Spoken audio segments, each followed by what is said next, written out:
देखेंगे क्लास 8 का मैथ देख रहे थे। क्लास 8 के मैथ में हम लोग परिमेय संख्या देख रहे थे। क्या देख रहे थे? परिमेय संख्या। परिमेय संख्या में हम लोग कुछ पॉइंट्स का देख लिए हैं और कुछ है उसको हम लोग देखेंगे। इंग्लिश में बोलेंगे rational number, rational numbers, rational numbers. चलिए हम लोग देखते हैं इसके बारे में। हम लोग चलिए जो देखते हैं जो बाकी रह गया था। परिमेय संख्या कुछ गुणधर्म हम लोग देख रहे थे, जिसमें हम 3 ठो बताए थे। सौरक नियम बताए थे, क्रम विनिमयता बताए थे और सहचार्य बताए थे। तो चलिए हम लोग देख लेते हैं। तो हम लोग क्रम सौरक नियम हम लोग देख लिए थे और क्रम विनिमयता भी देख लिए थे। सौरक नियम में क्या देखे थे कि दो पूर्णांकों को जोड़ने के बाद पूर्णांक बराबर पूर्णांक आएगा तो सौरक नियम लागू होता है। तो और हम लोग उसमें जोड़ घटाव पर देखे थे। क्रम विनिमयता में हम लोग जोड़ घटाव गुना भाग पर सब देखे थे। तो जोड़ में बराबर आ रहा था और गुना में बराबर आ रहा था। भाग और घटाव का उसमें क्रम विनिमयता में नहीं लग रहा था। आप लोग देख लीजिएगा वीडियो। आगे हम लोग चलिए देखते हैं सहचारिता के नियम। ठीक है ना, भाग में नहीं लग रहा था और घटाव में नहीं लग रहा था। चलिए आगे हम लोग 3 नंबर जो था सहचारिता छोड़े थे, इसको हम लोग देख ले रहे हैं। 3 नंबर में 3 नंबर में बोल रहा है सहचारिता, एसोसिएटिव लॉ। सहचारिता, सहचारिता, सहचारिता, सहचारिता का नियम एसोसिएटिव लॉ, ASSOCIATIV, एसोसिएटिव।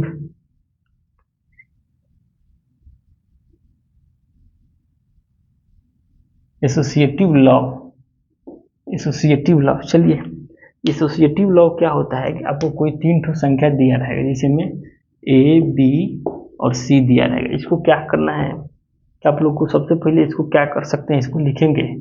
एक बार लिख दीजिएगा A प्लस B, अब ब्रैकेट में कर दीजिएगा C। फिर इसी को हम लोग प्लट दे रहे हैं, तो फिर क्या कर देंगे, A को बाहर कर दे रहे हैं, अब फिर B प्लस C, यही हो जाएगा ना। B प्लस C, यहाँ भी प्लस होगा, यहाँ प्लस है तो यहाँ भी क्या होगा, प्लस होगा। समझ गए ना। तो चलिए इस पर हम लोग उदाहरण लेके देखते हैं, जिसमें सबसे पहले हम योग पर ले रहे हैं। योग यानी क्या चीज, जोड़ पर। जोड़ पर जिसे हम लेंगे, यहाँ हम ले रहे हैं कि 2 प्लस 3 प्लस 4, इधर क्या हो जाएगा, अब फिर 2 प्लस 3 प्लस 4, तब फिर 2 क्या हो जाएगा, बाहर हो जाएगा ना। ए को बाहर कर दिए है ना, ए को बाहर कर दिए तो यहाँ भी ए कितना 2 बाहर हो जाएगा, प्लस बी प्लस सी। तो बी प्लस सी के मन कितना 3 प्लस 4, 3 प्लस 4 दोनों को जोड़िए। तो देखिए 3 2 5 और 4, इधर देखिए 2 और 4 और 3 7, तो 5 4 9 बराबर 5 4 9, दोनों बराबर आ गया ना। दोनों पूर्णांक को LHS बराबर RHS आ गया। तो इसको हम लिख देंगे कि यह सहचार्य नियम का पालन करता है। लिख देंगे यहाँ पर सहचार्य, सहचार्य, सहचार्य नियम का पालन करता है, नियम का पालन करता है, करता है, सहचार्य नियम का पालन करता है। हो गया ना। इसका घटाव पर देख ले रहे हैं, तो घटाव पर चलिए देख ले रहे हैं। जोड़ पर हुआ, घटाव पर देख ले रहे हैं। जिसमें घटाव के लिए क्या होता है, माइनस होता है। तो इसी को हम लोग ले रहे हैं, इसी को जो उदाहरण ऊपर लिए उसी को ले रहे हैं। तो यहाँ ले रहे हैं कितना, 2 माइनस 3 माइनस 4, यही हो जाएगा ना। तो बराबर इधर भी फिर क्या होगा, ए को बाहर करेंगे तो ए बाहर हो गया, माइनस बी माइनस सी। तो बी के मन कितना है, 3 माइनस 4। देखिए तो ये घटाइएगा तो माइनस का 1, माइनस के 4, 2 है माइनस के माइनस आई, देखिए हाई घटाइएगा तो माइनस प्लस 3 में से माइनस 4, तो माइनस के 1, तो हाई कितना माइनस के 5, हाई कितना माइनस माइनस प्लस तो कितना 2 1 3 हो जाएगा ना। प्लस प्लस 2 1 3, 2 1 3 हो जाएगा। तो देखिए तो ये दोनों बराबर हो रहा है क्या, कि देखिए यहाँ माइनस हो जा रहा है, यहाँ प्लस हो रहा है, तो बराबर नहीं हो रहा है। इसलिए यहाँ लिख देंगे घटाव में सहचारिता के नियम, घटाव में सहचारिता का नियम लागू नहीं होगा, सहचारिता का नियम लागू नहीं होगा, नहीं होगा। तो देख लिया ना, जोड़ में हुआ, इसी में घटाव में नहीं हुआ, सहचारिता के नियम। अब चलिए अब हम लोग गुना में देख ले रहे हैं। गुना में देख ले रहे हैं, फिर गुना हम लोग देख ले रहे हैं। चलिए इसको हम मिटा रहे हैं। चलिए ना यहाँ देख ले रहे हैं, यहाँ पर हम लोग देख ले रहे हैं इसका गुना में देख ले रहे हैं, ठीक है ना। गुना के लिए देख रहे हैं, गुना के लिए सचारिता के नियम, तब फिर यही हो जाएगा, इसी पैटर्न पर चलेंगे ना कि a plus B plus C, a plus B plus C, फिर यहाँ से क्या हो जाएगा, सॉरी यहाँ से हो जाएगा आपका, यहाँ यही दिया था ना कि a comma B comma C तीन को लिए कोई वास्तविक संख्या था, इसको एक बार a plus B plus C, अब बराबर इसको अभी क्या करेंगे, a को बाहर कर देंगे, प्लस है बी प्लस सी, यही होगा ना। तो चलिए इसी पर हमको गुना कराना है, तो गुना कराना है हम वही ले लेंगे जो ऊपर लिए थे। तो पहले हम चले थे 2 3, तो 2 और 3 को, तो चलिए 2 और 3 को गुना करा दीजिए, 2 गुने 3, और यहाँ क्या करिएगा 2 गुने 3, 2 गुने 3, यहाँ क्या करेंगे सी को बाहर रखें, तो सी को बाहर, तो यहाँ क्या करिएगा 4, इसमें भी अब a को बाहर कर दीजिए, तो a कितना है 2 गुने, अब b प्लस सी, तो b प्लस सी, तो b की जगह पर कितना है, b की जगह पर 3, c की जगह पर कितना है 4, यही है ना। अब चलिए गुना कराइएगा, इसको गुना करिए 3 दूना के 6, 6 इंटू 4, इसको गुना करिए 2 आई 4 3 12, तो 24 आई बराबर में 24, दोनों बराबर आ गए कि नहीं। इसको क्या बोल देंगे, सहचार गुना में लिख देंगे, यहाँ गुना में सहचार्य नियम का पालन कर रहा है, सहचार्य नियम का पालन कर रहा है, नियम का पालन कर रहा है, कर रहा है, समझ गए ना। देखिए इसमें दोनों LHS बराबर RHS आ जाएगा, तो बोलेंगे सहचार्य नियम का पालन कर रहा है, LHS बराबर RHS नहीं आएगा तो बोलेंगे सहचार्य नियम का पालन नहीं कर रहा है। हो गया ना। चलिए मिटा दे रहे हैं, गुना हो गया, भाग इसका देख ले रहे हैं, ठीक है ना। गुना में तो हम लोग देख लिए, इसका भाग भी देख लेते हैं। चलिए इसको मिटा रहे हैं, इसको मिटा दे रहे हैं, उतार लीजिएगा आप लोग, a प्लस बी प्लस सी ले लीजिएगा, ए बी सी, एक बार a को बाहर रख के b प्लस सी जोड़ दीजिएगा, एक बार उधर क्या करेंगे, उधर एक बार क्या करेंगे, उधर एक बार c को बाहर रख के प्लस b जोड़ दीजिएगा, यही होगा ना। एक बार a प्लस बी रख के c को बाहर कर दीजिएगा, एक बार a को रखकर b प्लस सी कर दीजिएगा। चलिए गुना के नियम देख ले, गुना तो देख लिए हम लोग, भाग इसका देख ले रहे हैं, सहचारिता का भाग हम लोग देख रहे हैं। चलिए भाग के लिए, चलिए भाग के लिए, तो भाग के लिए तो यही होता है ना सिंबल, तो भाग के लिए क्या करेंगे कि 2 भागा 3 भागा 4, ये होगा ना, भागा 4 बराबर 2 भागा 3 भागा 4, यही होगा ना। एक बार a प्लस बी कर लिए, एक बार c को बाहर कर दिए, एक बार a को बाहर कर दिए, तो एक बार b प्लस सी ले लिए। अब भाग लगाइए आप, इसको भाग लगाइएगा तो कितना हो जाएगा 2/3 भागा 4, इसको 2, इसको भाग लगाइएगा तो कितना हो जाएगा 3/4, 3/4 होगा, तो पलट जाएगा ना, भाग में है तो कोई चीज पलट जाता है ना, 2/3 पलटेगा तो 1/4, 2 गुना हो जाएगा पलटने के बाद में, भाग है तो 3/4, तो 4/3, तो देखिए तो काट कूट कर देना, 2 दूना के 4, तो 1/6, इसको काट कूट करेंगे तो कितना हो जाएगा, इसको काट कूट करेंगे तो 4 दूना के 8/3, तो देखिए तो भाग में बराबर हो रहा है, भाग में बराबर नहीं हो रहा है ना, इसलिए लिख देंगे कि भाग में सहचारिता का नियम, सहचारिता का नियम नहीं लग रहा है, नियम पालन नहीं कर रहे, नियम पालन नहीं कर रहा है, नियम पालन नहीं कर रहा है, नियम पालन नहीं कर रहा है। तो हो गया, आप लोग का यही 3 ठो नियम दिया था, सौरक नियम, क्रम विनिमयता नियम और सहचारण नियम, तो जांच तो हम लोग इस पर कर लिए। चलिए आगे हम लोग देखते हैं कुछ। आगे और कुछ सारा नियम दिया है, इसको हम लोग देख लेंगे, तब हम आगे चैप्टर में हम लोग बढ़ेंगे। चलिए इसको मिटा रहे हैं।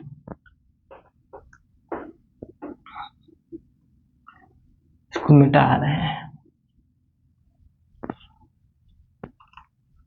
चलिए देखेंगे एवोजे तत्समक। एवोज तत्समक क्या होता है, लिखिएगा यहाँ पर। एवोज तत्समक,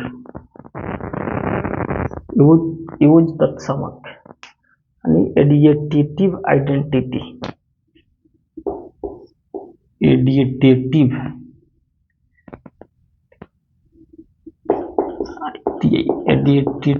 आइडेंटिटी, आइडेंटिटी IDENTITY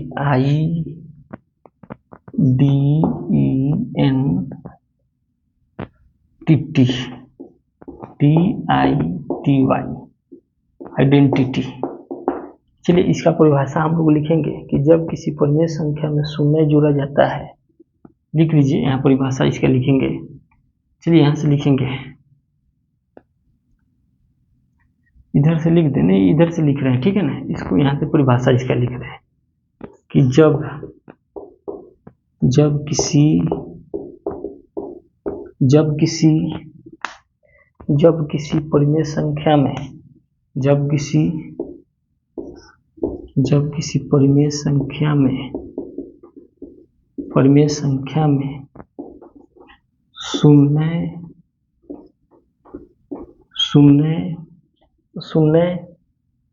जुड़ा जाता है तो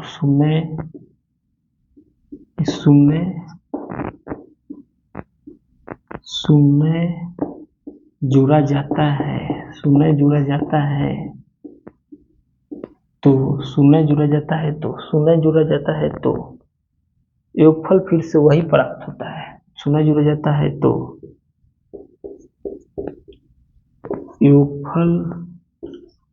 योगफल फिर से वही प्राप्त होता है। योगफल फिर से वही प्राप्त होता है। योगफल फिर से वही प्राप्त होता है।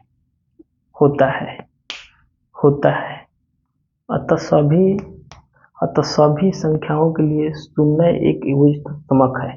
फिर यहाँ नीचे लिख लीजिएगा कि अतः सभी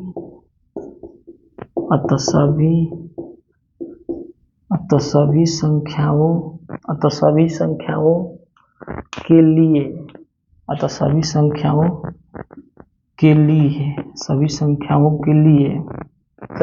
के लिए शून्य एक एवोज तत्समक है। शून्य एक एवोज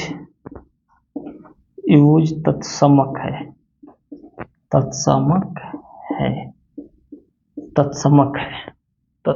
है। जैसे में देखिए क्या लिखे परिभाषा, जब किसी भी परिमेय संख्या में शून्य जोड़ा जाता है तो योगफल फिर से वही प्राप्त होता है। जैसे में देखिए 5/4 में 0 जोड़िए, 5/4 में 0 जोड़िएगा तो क्या आएगा, 5/4 में 0 जोड़िएगा तो 5/4 ही आएगा ना, 5/4 आ जाएगा। ऐसे ही आप 5 में 0 जोड़िए तो क्या हो जाएगा, 5 ही होगा ना। सही, 1 में 0 जोड़िए तो क्या हो जाएगा, 1 हो जाएगा। तो वही बोल रहा है कि जब किसी परिमेय संख्या में शून्य जुड़ा जाता है तो योगफल फिर से वही संख्या प्राप्त होता है।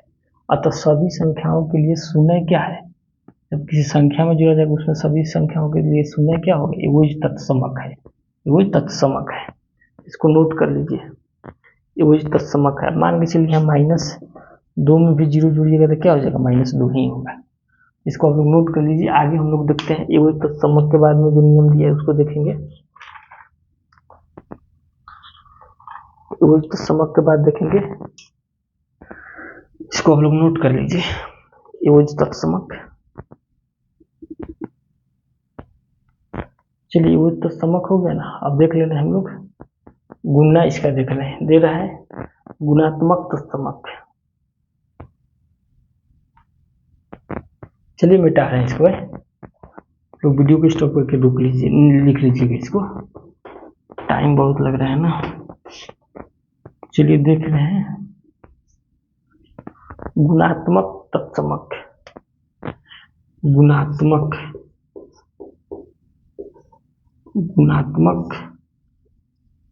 तत्समक। गुणात्मक तत्समक। गुणात्मक तत्समक मतलब मल्टीप्लिकेटिव आइडेंटिटी।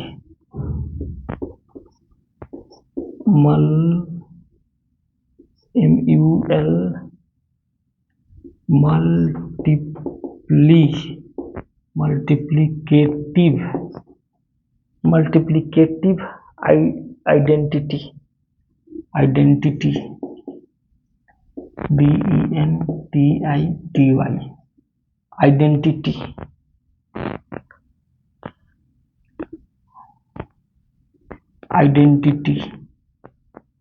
Identity identity. इसका चलिए परिभाषा लिखेंगे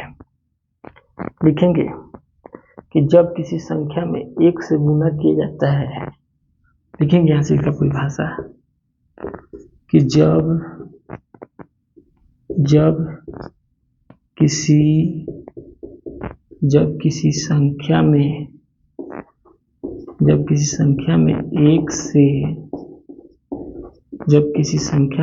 से गुना किया जाता है, जब किसी संख्या में एक से गुना किया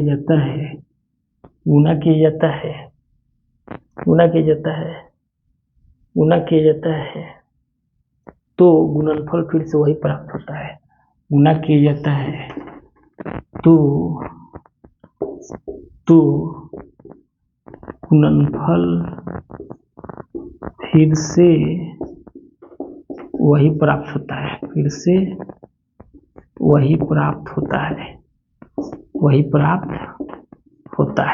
गुणनफल वही प्राप्त होता है। अतः सभी संख्याओं के लिए एक गुणात्मक तत्समक है। इसको फिर लिख लीजिएगा नोट में। अतः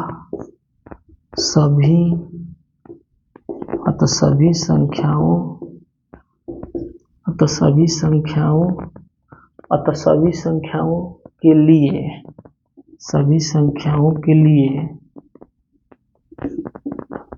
एक जौन है, एक गुणात्मक तत्समक है। एक गुणात्मक तत्समक है। एक जौन है तो क्या है? गुणात्मक तत्समक है। जैसे में समझेंगे, उदाहरण इसका ले लीजिए। जैसे 5 में 1 से गुना करिएगा तो क्या आ जाएगा? 5 माइनस 2 में 1 से गुना करिएगा तो क्या आ जाएगा? माइनस के 2, यही होगा ना।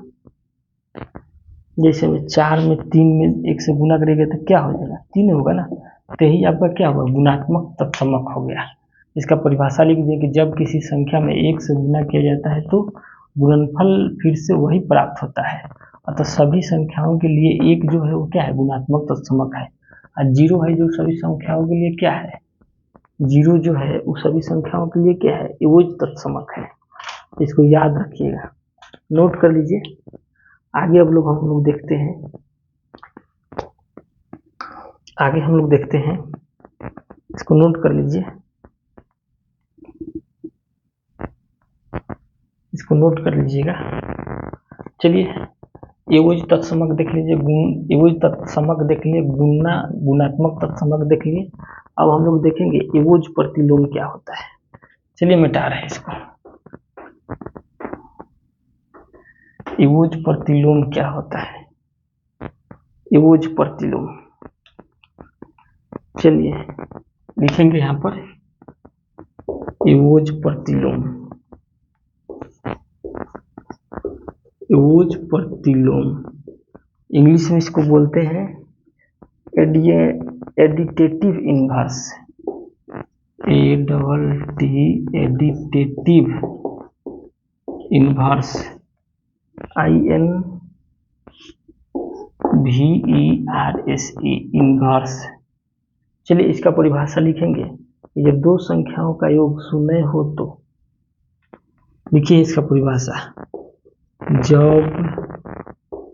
जब दो संख्याओं जब दो संख्याओं का योग जब दो संख्याओं का योग शून्य जब दो संख्याओं का योग शून्य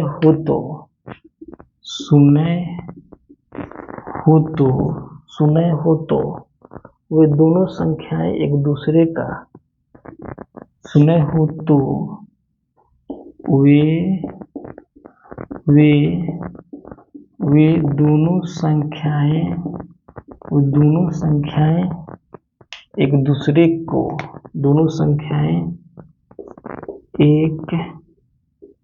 एक दूसरे का योज प्रतिलोम कहलाते हैं। एक दूसरे का योज प्रतिलोम कहलाते हैं। योज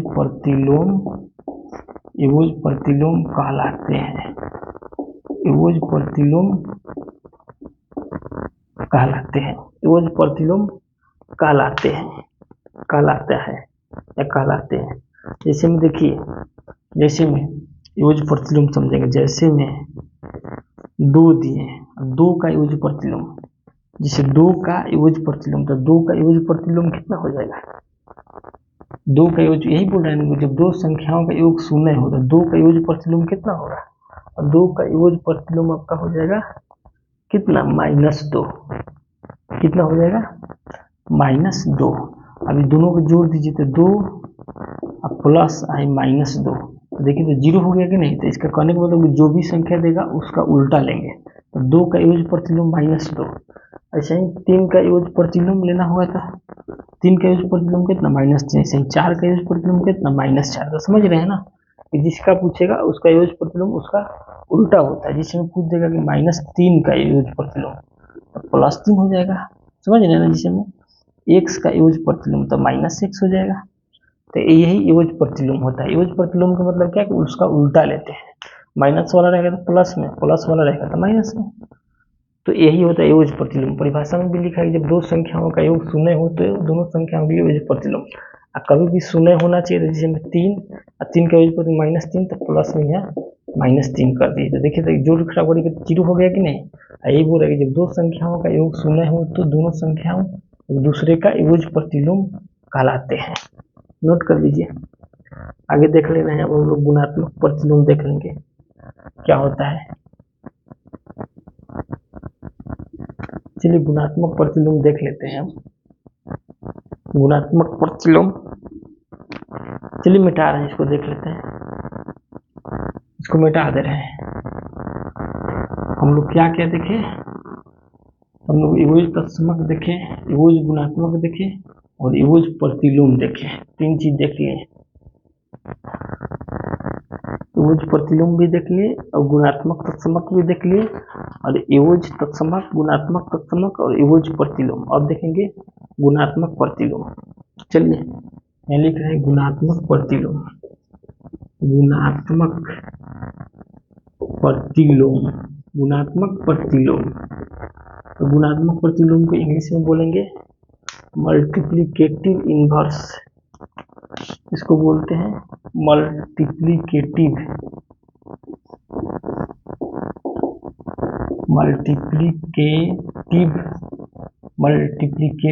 इनवर्स, इनवर्स, इनवर्स, या इसको बोलते हैं रेसिप्रोकल। रेसिप्रोकल, रेसिप्रोकल, रेसिप्रोकल, ठीक है। रेसिप्रोकल, इसको व्युत्क्रम भी बोलते हैं। इसको प्रतिलोम को यहाँ जोड़ लीजिएगा, व्युत्क्रम। व्युत्क्रम क्या बोलते हैं? व्युत्क्रम, ठीक है ना। रेसिप्रोकल या व्युत्क्रम।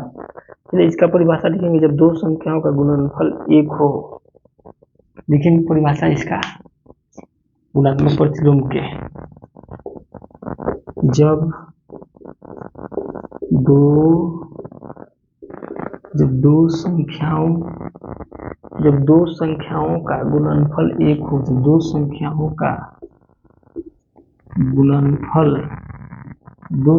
का गुणनफल एक हो, जब दो संख्याओं का गुणनफल एक हो तो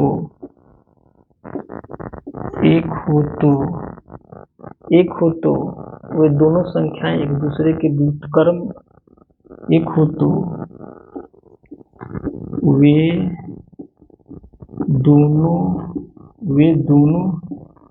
वे दोनों संख्याएं एक दूसरे के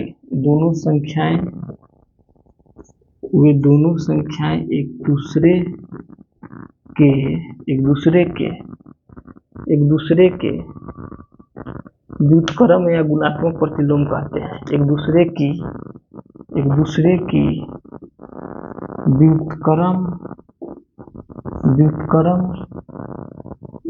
व्युत्क्रम या गुणात्मक प्रतिलोम कहते हैं। व्युत्क्रम या गुणात्मक प्रतिलोम कहते हैं। व्युत्क्रम हो तो व्युत्क्रम या गुणात्मक प्रतिलोम कहते हैं।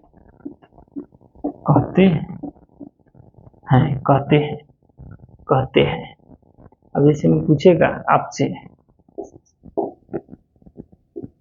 कि जब दो संख्याओं का गुणनफल कितना है एक हो तो वे दोनों संख्याएं एक दूसरे के व्युत्क्रम होती है। जिसमें दो का आपसे पूछेगा गुणात्मक प्रतिलोम क्या होगा या व्युत्क्रम क्या होगा, तो दो का व्युत्क्रम में प्रतिलोम क्या होता है 1/2 हो जाएगा।